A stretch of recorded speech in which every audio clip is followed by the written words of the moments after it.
Las elecciones del pasado 5 de noviembre dejaron herida a mucha gente, pero más allá de eso, dejaron recelos en el interior de incluso de la familia, padres contra hijos, incomodidades entre hermanos, gente que publica en las redes, querían a Trump, bueno, ahora háganse cargo. Si no se construye nada. ¿Cómo sanamos esto? ¿Cómo cerramos estas heridas? ¿Se puede? Yo cuando tengo esas dudas casi existenciales, la llamo a la doctora Cristina Balinotti, que es experta en salud mental y que es la que más o menos me organiza un poco las ideas. Doctora, ¿cómo le va? Bienvenida, buen domingo. Buen domingo. Gracias por la invitación, Diego. No, al contrario, a usted por ayudarme siempre en estas cuestiones. ¿Por qué estamos tan peleados? ¿Qué nos tiene tan enojados? Bueno, es la falta de tolerancia, ¿eh? Y la tolerancia hay que desarrollarla en el medio familiar. La tolerancia es el único antídoto contra el odio o contra el fanatismo. De modo que debemos enseñar esto en la familia, a través de los debates fructíferos, a través del enriquecimiento por el diálogo, ¿verdad? Esto es muy importante. Fíjate lo que decía Voltaire. Voltaire decía, podré no estar de acuerdo con lo que tú dices, pero voy a luchar hasta la muerte por tu derecho a decirlo. Entonces, esto es el origen de la democracia, no solamente de la democracia en un país, sino de la democracia en la familia también. Tenemos que entonces, esto debería estar en un cuadrito en casa, la tolerancia es lo fundamental. Porque si no, estamos librados a las emociones. Tú sabes que somos seres emocionales que de paso pensamos, Diego, no somos seres racionales. Entonces, la única manera de dominar esas emociones, la política, la religión, nos liberan muchas emociones, es a través de la razón. Pero eso lo tenemos que ejercitar. Entonces tenemos que pensar qué nos está pasando, por qué estas grandes divisiones. Bueno, las divisiones existieron desde siempre, por cuando en la prehistoria, cuando el primer hombre se dio cuenta que había otro que pensaba distinto a él.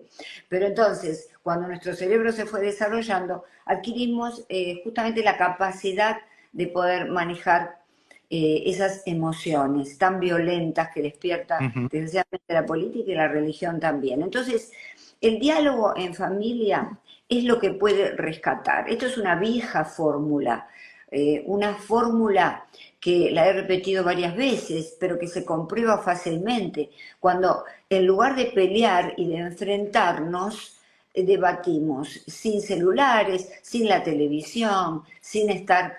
Y si queremos ver televisión, fíjate, eso es un momento educable. Queremos ver un debate político, una película, y pausarla cuando hay algo que hay que debatir. ¿Qué te parece a ti? Bien, ¿Qué me parece a bien, mí? bien. Eso responde a mi pregunta de si tenemos salida, si podemos encontrar puntos de acuerdo, sobre todo porque, y usted dentro del trabajo que usted realiza en el mundo de la salud mental, la familia como núcleo social es su ADN, es su hueso. Por eso es que en este caso a mí me duele ver las divisiones que hay dentro de las familias. Eh, ¿Cómo se zanjan esas diferencias cuando los chicos o los padres o los miembros de la familia, vamos a poner, bueno, siempre tiene la imagen de papá, mamá y los chicos, bueno, ya las familias son mucho más que eso, pero cuando la gente viene del mundo exterior a un mundo interior que es la mesa familiar, cada uno con su historia y cada uno con los mensajes a los que fue expuesto durante todo el día, y llegan a esos temas, sobre todo en fechas tan señaladas como ahora de Thanksgiving, donde vienen celebraciones familiares tan importantes. ¿Cómo hacemos para llevar la fiesta en paz?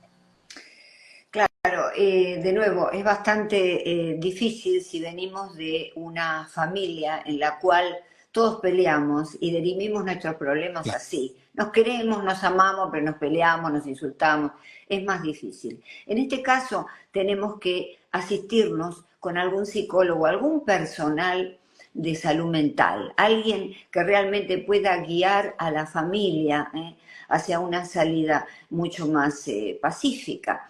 Porque a veces, ¿por qué hablo de la necesidad de psicología, verdad, en esto? Uh -huh. Porque a veces hay problemas familiares, hay enconos, cosas que no se han dicho, de los hijos a los padres, de los padres a los hijos, porque quieren a veces tener la fiesta en paz y resulta que se están guardando todo eso. ¿Y cuándo explota? ¿Cuál es el camino adecuado? La política y la religión. Entonces, a veces no estoy discutiendo yo el problema político, le estoy reclamando de una manera metafórica o, digamos, diferente a mi papá o a mis hijos o a quien fuere. Entonces, eso es lo que sucede en el núcleo de las familias que más se pelean por política y por religión. Son las cosas que fueron barriendo abajo de la alfombra y que quedan expuestas ahí. Claro. Norberto tiene preguntas para usted, doctora. Sí, ¿cómo está, doctora? ¿Qué tal? Yo, mi duda surge de un factor que hay que agregar en todo esto y que ha cambiado radicalmente en el tiempo, que es justamente el tiempo. La velocidad en que las cosas transcurren y la falta de tiempo. Hoy hacemos ese diálogo, y yo estaba pensando mientras usted hablaba, quizás muchos años atrás, el padre le decía al hijo, vamos a tomarnos un capuchino a la esquina y charlamos. Mientras tanto, hoy el hijo está con un teléfono viendo un partido de fútbol, el otro está pasando por otra cosa, el otro está hablando en Instagram, el otro está haciendo esto. ¿Cómo entra a jugar este factor tiempo que nos quita la posibilidad?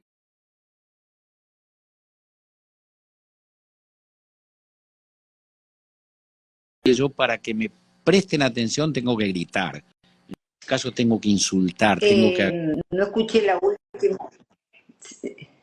No, yo decía que en este momento parecería que por la falta de tiempo, en razón de la cantidad de cosas que hacemos simultáneamente hoy con la tecnología, parecería ser, que inclusive lo vemos en los medios, que la única forma de llamar la atención y tener un poquito de atención de alguien es gritando y agraviando. Sí, bueno, primero te voy a decir la época, somos seres psicobiosociales, por lo tanto la época, la posmodernidad o modernidad líquida, como se quiera llamar, influye muchísimo. Vale decir, todos vivimos, todos estamos subidos a este tren de gran velocidad.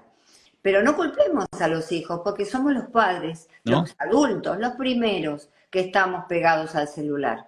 Llegamos a casa, seguimos con el celular, estamos en la mesa, comemos. El celular es un cubierto más, lo tenemos a la derecha, a la izquierda, y tenemos que usarlo. Y entonces lo usamos y estamos nosotros dando un mal ejemplo. Por eso vamos a hacer un mea culpa, los adultos, y empecemos a guardar nuestros celulares, a preguntarle a nuestros hijos cómo se sienten, ¿verdad? Hacer esas cosas que tú mencionas, por ejemplo, sí, vamos a tomar un helado, un café, lo que fuere, y vamos a charlar, ¿eh?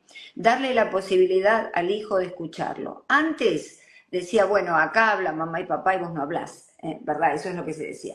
Pero ahora tenemos otras técnicas. Mamá y papá van a expresar su opinión. Ahora te damos la palabra. Porque tampoco hay que invalidar. Cuando invalidamos, el chico se cierra, ¿verdad? Y va a ir al celular. Entonces, somos los primeros, nosotros, el gran escenario de la familia, que en realidad es una mini sociedad, la primera institución que el hombre conoce, el hombre en sentido hombre-mujer, cuando llega a esta tierra, ¿verdad? Claro. De modo que ahí tienen que enseñar los padres y aprender los hijos todas las etiquetas que después vamos a usar en sociedad. Está fracasando esa educación, esa pedagogía. Y entonces lo estamos viendo con la gran violencia que existe. Porque por otro lado, desde el punto de vista de las neurociencias, el cerebro es un cerebro social que necesita conectarse, pero ojo, vos me dirás, sí, pero están conectados con los celulares. No, no, no. Necesita conectarse cara a cara. Necesita mirar a los ojos. El cerebro de esa manera funciona y se desarrolla. Estamos diseñados por la naturaleza así y hoy en día la estamos desafiando. Muy interesante. Yo llevaría eso, doctora, también al campo laboral, porque a veces ese diálogo no es necesariamente entre padres e hijos, sino también es entre pares, entre amigos, entre compañeros de trabajo, que se comparten las experiencias, los problemas, buscan soluciones. Y hoy, trabajando en forma remota, como mucha gente lo hace, se carece también de ese tiempo agradable del diálogo con terceras personas que siempre nos han ayudado, ¿verdad? Es verdad, pero mira, debemos, donde hay un deseo, está el camino para cumplirlo. De modo que necesitamos llegar a casa, por ejemplo, y en lugar de decir, bueno, me voy a tomar un whisky, un vino, me relajo. Bueno, si tenemos hijos, los quisimos traer, no hay tanto que relajarse, ¿eh? Yo lo Claro. siento mucho, ¿no? Yo Ujú. tengo hijos, tengo nietas, yo sé que esas cosas cuestan, pero hay que hacerlo, ¿eh? Digamos, como padres tenemos esta enorme responsabilidad. No hay ninguna responsabilidad más grande que esta, porque los hijos que hoy estamos criando son los científicos del futuro, los presidentes del futuro, los que van a llevar el mundo a mejores lugares o lo van a destruir. Lo que Entonces, a mí, lo que a mí me pasa muchas veces después de hablar con usted, doctora, es ese empoderamiento de padre, de querer llamar a los chicos y decirles, juntémonos, vamos a comer a algún lado. Y cuando se llena, y me imagino que a mucha gente le pasa lo mismo, alguno estará en el auto ahora escuchando y dice, la doctora tiene razón, le voy a llamar a mi hijo. Y por ahí el hijo está en otra y atiende el teléfono y uno le habla desde lo que a uno le pasa. Y le dices, ¿qué tal? ¿Cómo estás? ¿Todo bien? Y los chicos se asustan. ¿Por qué? ¿Todo bien? ¿Pasa algo? No, quería decirte que te quiero, qué sé yo. Y esas cosas que son claro, tan claro, fuera de la lógica diaria de la gente, creo que tenemos la obligación de hacerlas. sin duda, tenemos la obligación y debemos hacerlo por la moral de nuestros hijos, ¿no? Es decir, que es la moral, es el conjunto de costumbres. Claro, Y las claro. costumbres se adquieren en casa, claro. Entonces, debemos llamarlos y si, por ejemplo, no tenemos el hábito de hablar en la mesa familiar al final del día, entonces, llegar un día a hacerlo con nuestros chicos adolescentes, 12, 13, 10, 14. Sí. Hoy vamos a charlar, vamos a cambiar la dinámica, qué tal si charlamos, si hablamos, y ustedes como padres comienzan a hablar de su día y a contar sus experiencias. Al principio el hijo va a mirar de reojo y va a decir, esto es una penitencia, hice algo mal, ¿por qué estamos haciendo esto? No entienden, pero sí después le va a gustar muchísimo y van a ser ellos los primeros en encargarse de contar también sus experiencias. Van a tener secretos, no me malentiendan. No, claro. Hay cosas que hablan con los amigos y no con nosotros, pero nunca van a, si hay ese nivel de diálogo, nunca van a llegar a hacer una macana con su vida o atentar contra la vida de los demás. Porque el diálogo y los padres es como el pegamento, si no, están libres, están sueltos y están sueltos en un universo terrible que es el universo de Internet. Exacto.